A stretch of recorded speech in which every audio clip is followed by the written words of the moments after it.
Assalamualaikum warahmatullahi wabarakatuh dan salam rimba.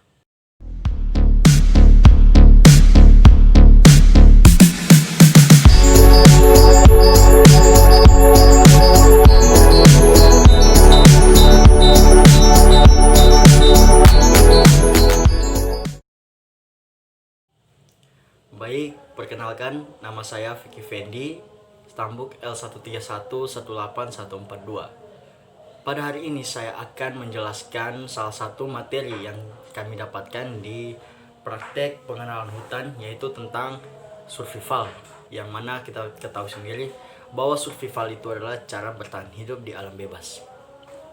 Jadi, lokasi kami untuk survival itu sendiri, kami mengambil di Tahura atau Taman Hutan Rakyat di Kapopo, Ngata Baru. Kenapa kami pilih di Ngata Baru? Karena di sana untuk lokasi di perkotaan, saya rasa di sana sangat baik untuk melakukan praktek untuk di materi survival ini.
Jadi, teman-teman, untuk survival sendiri itu adalah pengertiannya cara bertahan hidup di alam bebas. Cara bertahan hidup di alam bebas. Bagaimana cara kita untuk tetap bertahan agar kita tetap hidup untuk di alam bebas? Ya, untuk penjelasan lebih rincinya survival itu adalah di mana situasi seseorang atau tim atau lebih dari 2 orang itu mendapat situasi yang tidak diduga-duga, seperti kita kehabisan logistik, kehilangan arah, dan mendapatkan cuaca yang sangat buruk. Itu bisa jadi kita masuk dalam posisi survival. Kenapa kita harus mempelajari survival? Ya, seperti kita ketahui sama-sama teman-teman, bahwasannya takdir dengan apa segala macam yang akan terjadi ke depannya itu kita tidak akan tahu. Kita yang merencanakan, tetapi Allah yang menentukan atau Tuhan yang menentukan. Maka dari itu kita wajib untuk mempelajari survival apabila kita hobi atau senang berkegiatan di alam bebas. Ada beberapa teknik yang dilakukan pada saat survival. Contoh, seperti kita membuat tempat tidur. Tempat tidur tidak sama dengan tempat tidur kita di kamar, di kos, atau di mana, itu pakai kasur. Tetapi tempat tidur yang kita gunakan saat kita berada di posisi survival itu adalah bivak atau rumah alam. Iya, untuk pembuatan bivak itu sendiri teman-teman, kita mengandalkan bahan-bahan yang ada di alam. Tetapi tidak sembarang juga kita mengambil apa saja yang ada di alam. Tidak sembarang untuk membangun bivak itu sendiri.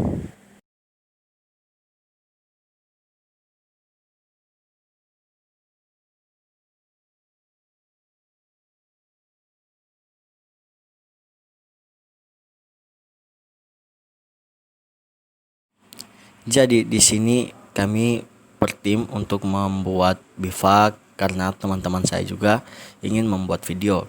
Karena di materi survival ini sendiri juga terkait dengan kerjasama tim, maka itu kami bersepakat untuk membuat bivak secara bersamaan.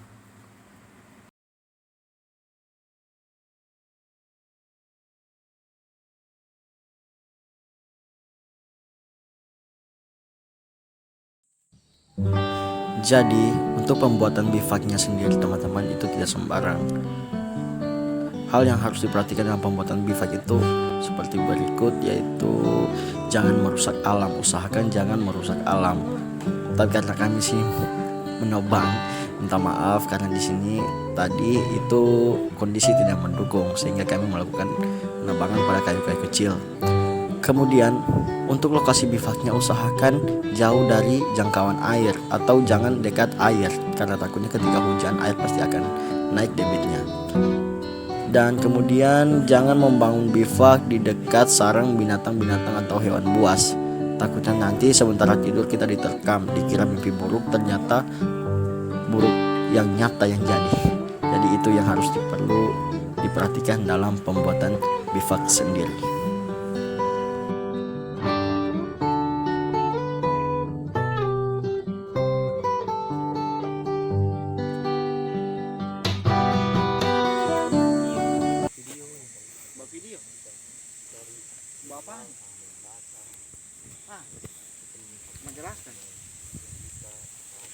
Ini sebenarnya bivak cukup sederhana karena ada beberapa kendala, cuma setidaknya bisa melindungi kita untuk cara bertahan hidup di alam bebas.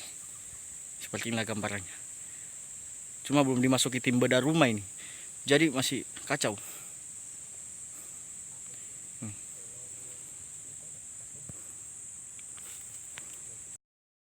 Untuk mencegah survival itu terjadi, kita mencegah bagaimana cara kita tidak terjerumus pada situasi survival. Maka dari itu kita harus permantap manajemen perjalanan kita. Di mana manajemen perjalanan itu kita semua harus mengatur alat apa segala macam untuk kita gunakan naik ke atau berpetualang di alam bebas. Maka dari itu manajemen perjalanan itu sangat penting agar teman-teman tidak akan terjerumus pada posisi survival. Contoh, misalnya kita mempersiapkan logistik, alat pribadi, dengan istilahnya alat-alat yang kita pakai di perkempingan nanti. Maka dari itu harus dihitung atau di manage secara baik. Saya kasih solusi bahwasanya ketika kita ingin berpetualang di alam bebas, dengan menentukan waktu yaitu 3 hari. Saran saya untuk membuat persiapan itu 4 hari. Jadi kita pluskan 1 hari. Kenapa sampai dipluskan 1 hari? Agar nanti hal yang tidak diminta-minta atau hal yang tidak terduga seperti kita terjebak pada kehilangan arah atau mendapat cuaca buruk, di situ itu pasti waktu kita akan molor. Maka dari waktu kita yang molor itu persiapan kita sudah ada, yaitu di plus persiapan tadi. Makanya kita setiap memanage perlengkapan itu kita kasih plus 1 hari. Contoh kayak misalnya kita ingin berkemah 3 hari, kita bikin persiapan untuk kebutuhan 4 hari. Itu sangat baik untuk mencegah kita masuk di posisi survival.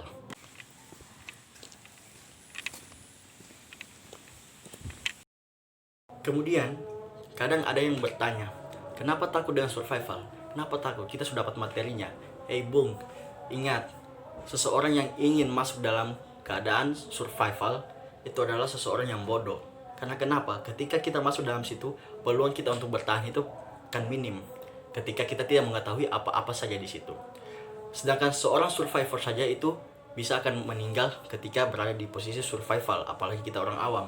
Maka dari itu, pendaki atau penjelajah yang bodoh yang ingin sengaja untuk masuk di posisi survival. Maka dari itu, seperti yang saya katakan tadi, kita harus memanage waktu perlengkapan itu dengan sebaik-baik mungkin, sehingga kita tidak akan masuk di survival, atau kemungkinan besar kita tidak akan berada di posisi survival. Seorang survivor adalah seseorang yang dapat menguasai materi-materi atau mengaplikasikan materi survival. Maka dari itu kita harus penting mempelajari survival apabila kita menyukai kegiatan di alam bebas. Dan ketika kita di survival, maka harus siap menghadapi apa yang terjadi. Bagi pecundang, mati adalah ajal, dan bagi sang petualang, mati adalah jalan terakhir. Terima kasih, saya Vicky Fendi. Salam rimba.